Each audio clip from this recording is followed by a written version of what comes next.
இது மித்தா ட்ரூத்தாங்க. கடந்த ஒரு மாசமாவே நான் சோஷியல் மீடியாவில் பார்க்குற ஒரு போஸ்ட் என்னன்னு பார்த்தீங்கன்னா, அதிகமாக பழுத்த வாழைப்பழங்கள், அது மேலே அந்த தோல் மேலே பிளாக் ஆர் ப்ரௌன் ஸ்பாட்ஸ் இருக்கிற அந்த வாழைப்பழங்களை நம்ம சாப்பிட்றது மூலமாக நமக்கு கேன்சர் செல்களை அழிக்கக்கூடிய சக்தி இருக்குது அண்ட் கேன்சர் செல்லுக்கு எதிராக போராடுது இப்படின்ற ஒரு விஷயம் பரவிக்கிட்டே வருது.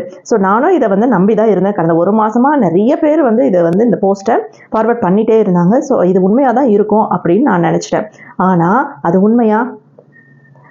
அதில் என்ன விஷயம் இருக்குன்னு ஃபஸ்ட்டு தெரிஞ்சுக்கலாம். அதாவது பழைய ஜப்பானிய ஆய்வுப்படி அவங்க உண்மையிலேயே ஆராய்ச்சி பண்ணாங்களா என்னன்னெலாம் தெரியாதுங்க.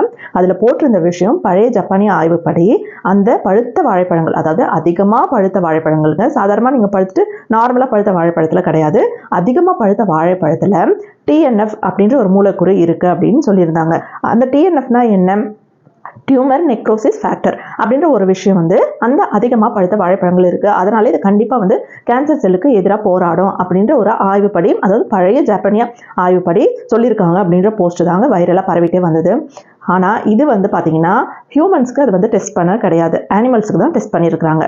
ஸோ அப்படி இருக்கும்போது அது எந்த அளவுக்கு உண்மைலாம் தெரியாது. அந்த போஸ்ட்டே அப்படி ஒரு ஆய்வு பண்ணாங்களான்றதும் உண்மையா அப்படின்ற விஷயமும் எனக்கு தெரியாது. உங்களுக்கு யாருக்காவது தெரிஞ்சிருந்தா கமெண்ட் செக்ஷனில் சொல்லுங்கள். ஆனால் வாழைப்பழங்கள் மட்டும் இல்லைங்க, எல்லா ஃப்ரூட்ஸுமே நம்ம சாப்பிட்றது நல்லது தான். ஃப்ரூட்ஸை சாப்பிட்றது நல்லது. ஆனால் எந்த ஒரு ஃப்ரூட்டுமே கேன்சர் செல்லுக்கு எதிராகவோ கேன்சர் செல்களை அழிக்கக்கூடிய சக்தியோ அது கிடையாதுங்க. கேன்சர்னு ஒரு விஷயம் நமக்கு வந்துருச்சு, அது தெரிஞ்சிருச்சுன்னா கண்டிப்பாக இதை சாப்பிட்டு நம்ம க்யூர் பண்ண முடியாது.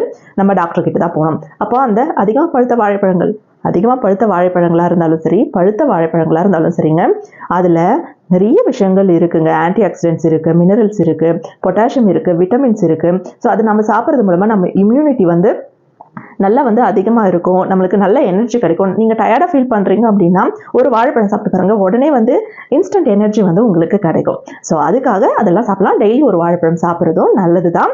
உங்களுக்கு உங்கள் உடம்புல ஏதோ ஒரு பிரச்சனை இருக்குது அப்படின்ற ஒரு டவுட் வந்ததுன்னா நீங்கள் கண்டிப்பாக பார்க்க வேண்டிய இடம் டாக்டர் தாங்க, போய் கன்சல்ட் பண்ணணும். நீங்களே செல்ஃப் மெடிசன் எடுக்காதீங்க.